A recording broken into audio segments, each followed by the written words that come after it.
اوكي ريجل. Hello, assalamu alaikum. Dhaggeeffattoota daawwattoota keenya nagaa qabdanii fayyaadha. Deebinee jira guyyaa gaarii nu haa godhu halkaniitiif halkan gaarii haa godhu. Har'aan tanagaa waa'ee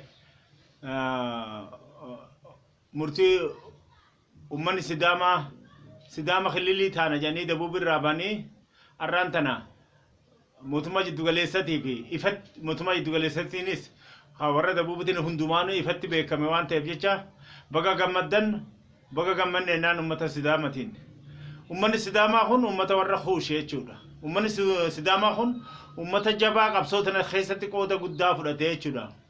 Jaarmoota Oromoodhaa kana fooshaa kana adda addaa bifa adda addaa faca'een diddaa gabrummaadhaa eega gabrummaadhaa qabanii qabsoo qabanii wajjin hidhata qabanii jechuudha. Kana soggonjuu waldaa Maccaa Tuulamaa qabsoo uummanni Jayni Baalee godhaa ture Oromoo martinuu jenna namni martinuu hamijjaaf Jaynaa jechuun hamijjaaniif luyna haa jennu malee maal jechuun waan Jaynumaa qophaa'u yoo argatuuf Jayna baratuuf Jayna namni lolaaf illee Jayna tolaaf illee Jaynaa jechuudha. Jaynummaa uummanni keenya kan Oromoodhaa qabu Oromoonni Baalee sooraadhaan hogga soso'anis warreen qabsaa'ota Sidaamaa kun wajjii soso'aa turan. Waldaa Maccaa Tuulamaa keessatti miseensa ta'aniiti waldaa saniif koree adda addaa keessatti abaaluu ta'uun hedduu soso'aa turan. Bilisa baasa warra Sidaamaa hogga dhaabbatus qabsoo Oromootiin walitti hidhata waan qabnuuf teessuma lamaa qofa otoo hin dhufa warra Huush waan taaneef jecha hedduu hidhata qabanii hedduu wajjin qabsoo qaban. Kana hogga dubbanne Dr. Boggaalaan kan Dabuubii liqaanbar ture Saamu'eel Boggaalaadha. Fakkiidha jechuudha. Uummata Maccaa Tuulamaa wajjin waldaa Maccaa Tuulamaa keessa hirmaatuudhaan qabsoo wajji qabuudhaan uummata Baalee qabsoo sonsoonis qabsoodhaa kan diddaa gabrummaa wajjinis hirmaatee soso'uudhaan sanitti aansee adda bilisummaa uummata Sidaamaa dhaabuudhaan Saamu'eel Dubbaalaadha nama mataa duraati jechuudha. Amma gaa hin jiru biyyan irra haasawlattu jennaani. Kana waan ta'eef hedduu waan wajji turaniif jecha qabsoo uummata Sidaamaatuun qabsoo uummata Oromootiin jechuun ni ta'a. Fakkiidhaaf uummanni Tigraay qabsoo uummata Eertiratti ergateeti Eertiraa boodallee ganuu Tigraay bilisa baafna jechuudhaan lolaa turanii Tigraay hoggaa harkatti galfatan Itoophiyaa gabroonfatuudhaaf Itoophiyaa duraanuu gabrummaan nu bittu san irratti gabrummaa ida'uun asbaan malee qoonni guddaan uummata Tigraay addunyaarra beeksisuudha. Uummata Tigree kana qabsootti kaan Eertiraan gargaaruun jechuudha. Qabsoon warra Tigraay qabsoo warra Eertiraatiin siraa deeggaramuu baatte Tigraay illee nasaan isaan baasan hin jiru. Akka amma kijiban kun kijiba odeessan malee biyya Itoophiyaatti addabranii Itoophiyaa hunda miidhaa adda addaarra fiduudhaan bara 27 kana rakkina keessa ture. Eenyu kan keessa jiru daran hin beeku haala jirus ijaan gurraan teknooloojii galanni haa ga'u hedduu quba qabanii jechuudha. Jarri kun gantuudha. Gantuun deebitee Eertiraas gantee Eertiraa illee kajeella hoggaa san Tigraay osoo hin ta'in ufiif biyya kana keessa babal'atuu kajeelte. Sunilleen ta'uu didee Tigreen ufuma wallooyitee ufuma bakka ammarra jirtu qabrii macarashaa awwaalcharra jirti jechuudha. Kana hogganjuu haasawa keessan tokko malee naannawaan aan jiru amma gaa Sidaama jechuudha. Warri Sidaamaa kun bilisummaa ufiitiif akkasiin lolaa tureet Kililiin keenya Dabuubii miti. Kophaa keenya Kililii ta'uu qabna. Nuti magaalaa Hawaasaa dabalatee aanatti 36 qaba jechuudha warri Sidaamaa kun. Uummata miliyoona 6 qaba jechuudha. Uummanni Sidaamaa kun. Uummanni kun hundinuu hedduu lolee murtii uummanni Sidaamaa kophaa bahuu qaba jedhu murteeffatuudhaaf baatii dabarte kana baatii jaha ni dabranaaf fakkaata. Hedduu guyyaan wasaran waan dabreef jecha maaliif mootummaan jiddugaleessaa dhiibbaa nurra godha jedhanii hiriira ba'anii namoonni 65 akkana du'e jechuudha. Kana keessaa namoonni 63 saba Sidaamatti kan biraatti jidduu santi 65 hogga inni kan biraatti nama 13 hanga 14 kan achi keessa jiru lola keessa gaalolli waan bira kutuun qabu hedduu gufannaa godhamee saboonni birallee hadu'e ni jira jechuudha. Isaan ammoo 53 akkuma abbaa qabsoodhaatan duutilleen hedduu isatti guddattee jechuudha. Haaluma kana laalchisuudhaan kalee mootummaan Sidaamaa Kililiin Sidaamaa hawaasa dabalatee ifatti beekame jechuudha. Hawaasa waannaa katamaa isaaniiti jechuudha. Hawaasan tun biyya akka Itoophiyaa duritti akka Itoophiyaa amma jaaraa jiru uummanni keenya hundinuu sababa Salamoon hundi jaaraa jiruttis magaalaa guddoo beekamtuu keessaa takka jechuudha. Finfinneetti aantee Dirredhaa fi ni hawaasan kun magaalaa jajjabduudha. Hararillee jee Hadaamaa jee magaalota adda addaa ka beekaman keessaa Jimma fa'aa jee warreen maqaan dhahinis hedduudha. Magaalota beekame keessaa tokko hawaasa namni dhaqee argee osoo hin gammanne hin deemu jechuudha. Argaa bichaadhaan seenaa isaa dabalatee aadaa nyaataa dhugaatii isii yoo hidhatee nu daran itti boonaa itti gammada namni nama ta'e hundinuu gatan turistoonni addunyaa hunduun yoomirraa hin galan jechuudha. Kana waan ta'eef uummanni Sidaamaa baga gammadee nutillee baga wajji gammannee jennaan. Kanarratti jaallawuun qabsoon Oromoodha, kan qeeroodha, kan dargaggeeyyiidha. Warra isa uummanni Oromoo qabeen ol baate jayinoota fuula dura dhufan keessaa obbo Johoor Mohammad uummata Sidaamaa kana ufitti qabee deggeruudhaan akka Eertiraan Tigraay deggertee haga addunyaa biyya keessa deemtee uf duuban deemtee duraan haga waliin deggeraa turte san uummanni kun isaanii tokko wal gargaaran nutis uummanni Kuush kun uummanni Sidaamaa ka Walaayitaa ka Kambaataa ka Hadiyyaa Biniishaangul Gambeellaa Somaalee Afar Amara hundinuu Amara hogga jennu sabaa fi sablammoota wal diddaan qabnu uummata biyya san bulchu naftanyootani malee wayita kana gaa Jooharis warreen qabsoon Oromoodhaa fuulduratti fidde biyya addunyaarraa hedduu qabsaa godhee biyya addunyaa taa'ee wayyaanee kanallee akka dhiibamtu hedduu godhee ture. Warreen amma Oromoo bakka bu'anii fi federaala jiranillee aangurratti akka ol ba'uu qofaati aangurrattillee akka jajjabaatan godhaa jira jechuudha. Jabeenyi akka duraa sun nuuf deebi'uu qaba inneeti hawwiin keenya ammallee. Kanaaf jecha yaa obbo Johoor Mohammad baga gammaddan baga isiniin ga'e baga nuun ga'e gammachuun teessan gammachuu teessanii jeeti aadaa uffata Sidaamaa uffatee ifatti baasee jechuudha. Hunoo Sidaamaan biyya taate hunoo Sidaamaan kililii taate Itoophiyaanis akkuma duri jirti. Itoophiyaan facaatee warri naftanyoonni hijiban kun dhugarraa ka fagaate ta'u uummanni Sidaamaa hunoo har'a maalummaa biyya ofii dhuunfatee waan jedhuuf jecha Itoophiyaan akkuma duri jirti.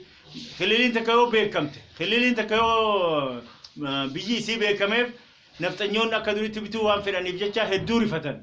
Ammoo Itoophiyaan akkuma duri jirti har'allee ni jirti borus fuuldura ni jiraarti. Itoophiyaa dhugaa wajji jaarraa warreen kanaaf olola addaa hijibaan afuufan hamileen isaanii buutee jirti jeete obbo Johoor Mohammad illee hedduu maqaadhee jechuudha. Kana hoggaa ta'u ammoo uummanni keenya yoomihu sabaa fi sablammoota wajjin gammachuu kanaa qooddatuu qabaa jechuudha. Sabuma kanaaf gaama Walaayitanis Hadiyyaanis khililoota 12 tafe khililoota 12 hafi kanas yoon bulchiinsa fi mijaa'u heddumminaan janis 3 4 fi 5tti tokko taanii hiree fi akka fi murteeffatan mootummaan jiddu galeessalleen haalota kana mijeessa jira kunis hujirra ooluu qabaa jechuudha. Hoggaa kana jennu yoo uummanni Sidaamaa har'a khililii fi beekechuun Itoophiyaa hin facaafne Itoophiyaan mirgi keessatti eegamte nagaa gadhaabuu deeman malee jennaan jechuudha. Amma gaa haalota kana hoggaa akkanatti ilaallu uummanni Oromootis akkuma duraan khililii beekame khililii isaa kana of duuba deebisuurraa fuulduratti haga bilisummaa siyaasaa bilisummaa diinagdee bilisummaa bulchiinsaa tadhugaa san argatanii sabaa fi sablammoota hundumaa wajjin akka Sidaamaa haaroota gaamman tana idame kanaa fi kan akka Afar Somaalee Biniishaangul Gambeellaa dabuubota hafanii wajjin Amaarallee kanneen wajjin dimokiraasii dhugaa akka jaaratanii itti fufan yoomiyuu qabsoo teenya yoomiyuu qabsoo Oromooti qabsoo teenya itti fuftee jechuudha. Naftanyoonni gaarraan tana Sidaamaan akkas taate Sidaamaan akkana taate yanii duruu iyyuu jammaran. Maal jechuu jammaran? Diinagdee kophaa ofii ba'uuf deeman. Afaan Amaaraa achi balleessuuf deeman. Kana godhuuf deeman daba ofii dalaga yaadaa turan waan akka nama mara biyya khililii mara akkasan jecha kana daba isaan odeessani malee Sidaamni dhugaadhaaf diinagdeen isaanii ta'e isaaniiti. Siyaasaan isaanii ta'e isaaniiti. Diinagdeen isaanii ta'e bulchiinsi isaaniiti. Ammoo sabaa fi sablammoota achi keessa jiru irratti abbaatti taanii ta'e duruu abbummaan dursan malee saboota biraa wanni ni miidhan jaan jiru hin jiru jechuudha. Kanaaf jecha afaan hin beekamne ni barama malee afaan jiru achi ari'an jechuun hin ta'u. Afaan sun ammoo afaan warra sanii bachiisee kophaa ofiitan dagaagaa jee khataadha kana khatarraa baratu qabaa innaan Amaarallee. Kanaaf jecha qabsoo uummata Sidaamaa الربي فإفان بكم تخنا يومه مرقت أنا فيس درنا كتفوفن ولا يتفي كم بات في هدية في ورينا الداتس يون خن قدينا قبل أكس دامت خد خليلي تو مرقة قبل خنا مود تكادا هدمنا بلشيسة وانا ما مجوني جتة بكت اتوالتنيتي أفريساته وشاني ساته irratti haasaadha jiranii kuni murtiin akka bakka ga'u abdii qabannaa jechuudha. Amma kanatti asee halaalu durataa paartii biyya amma bulchituu kana dhimma alaatii fi walqunnamtiidhaa ka ta'e awwaluu abdii aangorraa ka'uu isaa aangorraa ka'ee akaadaamii mallas waa'ee قرنا واي ملس أكاديمي دابي قرصة سنيف على في أكتر قدامي جرا أول وقت خوني هدو أمة أورمو دتيل ده بدلقات له يبتره قاف أورمو نور راح هو تيجي تسن نمن راح سنجرو أمم ترى ديوتنا وياني أكامات تبلا لفتي حالي وياني رفتشيسي وياني عرسية شوران سبب خنا قرني أول وقت أنقر راح سنجرين جشورا خنا مالي فنتكو ورباده ويت أورموني نموت أورمو دا فنتاني نموتا سياسة أورمو دا دينك في بلشيس أورمو دا خوف دندو خنا دورا دا أبتن خنا كأولو أبدي خن توهم كبجاني هوجا إياه ومن أورمو ترى مالتو ندبي جتشوران دي سني توران أرجع ورين نفتنيات اللين أولو أبدي خن راجع متشون كبني ورين ويان اللين أكسم إفتين اللي وان بلا لفتوف أنغو قدو تنا دا خاسني كا أكاديمي ملص قراني جرا تنا دور اللي يوانس بيالو جاني أنغو أكاونتي أنا ورا أنا مدي أنا بكا ملص كنا نما برات شوماني دوراني نمني خناس يوانس بيالو جاني أمارا راي उनका नितिशुमा मूडीसी आणि दिमा खाना दिमा मला जेना फाउंडेशन मोमाल खजाम खाना अर्गुले फेरुजे दिदे आंगो सना मल्ले बकबरते शुममने अकादमी मलस खाना लिगांबरम इतगाफता मा मिसल देता थे दलगुम बर्बाद ये जिबे फराडी से चुर अव्वल अब्दी गामा हाला सियासा दी बारत गुडमेन خراجة تقرأ اللي أكملت عرب سيكمل ميديا نمني وان لغات بتوف ملي ولا إني ميدان جرو نفتنيو تلله ندو صدار في الروان كمان إيشا إنه خنا مجا عنقو برات سنار جنة ثري كبتو ملا ثري كبتو أولو مرا وغرو هنكا بتو خجو هذا وان كمنه أقول أبدي أكس عنقو راخه خنا تاسيني أمان ترديو خنا إبسا أبابا مسكلا شنيدا سوا ديو تنا بيا أمريكا خسر قده إنه خن أمباسادري تكاو كونسلا ينور كتيره أمباسي توبيرا خن أمريكا جلت كونسلا ينور كتيره نمني خن نما جبادا نما بيخادا نما قبصون أرمودا فولا درا في الدخيس إن اللي انتكوتشنا أنقر خاسني فدوتا نفتنيوتا قوتو دبجتشا متمان يدغليسا أنقر خاسيتشو نمني خن نما جبا أرمودا فكوا قوم أمنتي أرموتيف سبا أرمو سياسة دينا جيبل شيء سمتايسا أمنتي أورموتا كريستانا واقفتا إسلام وسونجن هم دينو خبجم قوا يو أمانتني خبجم من أورمون خبجم مندند يو أورمون سياسة في دينك في بلشي سنين متاو في بلسان بلشني خبجم مندند سو جينا ما قبسو هدو قداتوري أما مو يفسيني ليو هنا باسه BBC وجه أساقوده هدو قبس مدي نفتنيوتا دي ورين غرتي lugaa moggaa deeman kan dhugaaf wurtuun dubban dhugaaf hin daleen mudhii kutee jira jechuudha. Haasawni kun isaa kun BBC irratti haasa'e amma raadiyoota adda addaatiin bahee jira. Ibsi kun kan faana buunee dhaggeeffatuu qabnu nama jabaa keenya hedduu ibsa nama gammachiisu Oromoo abdachiisu godhaa jira. Namni kun nama qabsoo Oromootiin fuuldura bahe nama jabaa Oromoo waan ta'eef hedduu irraa gammanne jechuudha ibseen ni baase kana. Ittiin aansee immoo obbo Suleeman Daddafoo akkuma angorra khawf deema inkau ni khawf gaju daba siyasa inni khaysa jiru wajin hedduu wal murmaa jira obbo Suleeman Daddafoo qabsoo inni godheef uummanni Oromooti fi namni Oromoo tokko tokkoon yaada isaanii deggara bira dhaabbannaa qabsoo itti fufuudha qabdan jennaan hayyoota Oromoo kan dhugaatiin akkanumatti wanni mormii malee ta'u hin jirtu mormii jechuun motorri makiinaa tokko sosoo jechuun qabsoon mormiidha matoora fuula duratti qabsoo oofu jechuudha waan kana ta'eef jecha uummanni Oromoodha bifuma hundaanuu qabsaa'uudha qaba warreen qabsoo nagaa buufna jedhanii Itoophiyaadhaaf deeman kun Eertiraa amma Tigraay manguddoota fi namoota adda addaa erganii turan akkasumallee Amaaraallee kuma tan dura maqaa dhooyine faannoo waraana amaaraa galchanii jiran haasawanii araarsanii oromoota wajjin manguddoonni kun oromoon tagalarra galaniiti finfinnee irraa deemanii finfinneetti galanii araarata barbaadaniiti oromoo immoo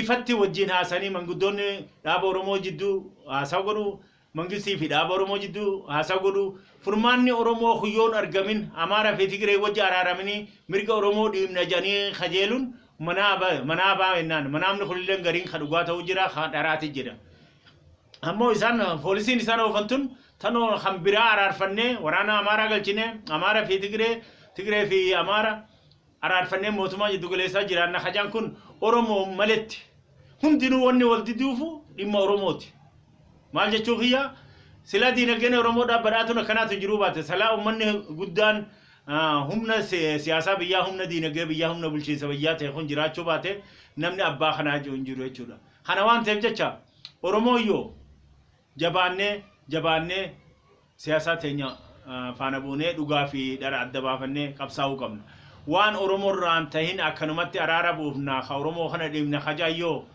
dhugaa takka dhuftuuf jechuudha milkiin tan ummata oromooti ummanni oromootis beektota ofiitii wajjin hawaasa isaa garaagaraatii wajjin yoomirraahuu bahaaseensa haabaatibba osoon jiin khililii takkarraa takkatti hin jiru oromoon takka yoo tokko taane bichaadha tokkummaan diinni waan nu cabseef tokkummaan diina kana cabsine diinni keenya ka siyaasaa ka diinagdeedha kan bulchiinsaa ka waliigala barmoota fayyaa hundinuu waan nurratti fuula wal deeffatee alaanuuf jecha tokkolleen yoon oromiyaan nagaa taate yoo oromiyaan humna waraanaa isiitiin jaaramte yoo oromiyaan diinagdee ofiitiif abbaa taate yoo oromiyaan bulchiinsa ofiitiif abbaa taate barmoota fayyaa qabattee dhuunfatte abbummaan fedhe oromiyaa kanaa kajeeluu sin danda'u Itoophiyaa keessa warri dubbii laaquudha akkatti asii achi horii kun humni ummata oromoodha humni waraanaa humni siyaasaa oromoodha yoo jabaate abbummaan fedhe biyya kanan kajeeluu jechuudha maaliifi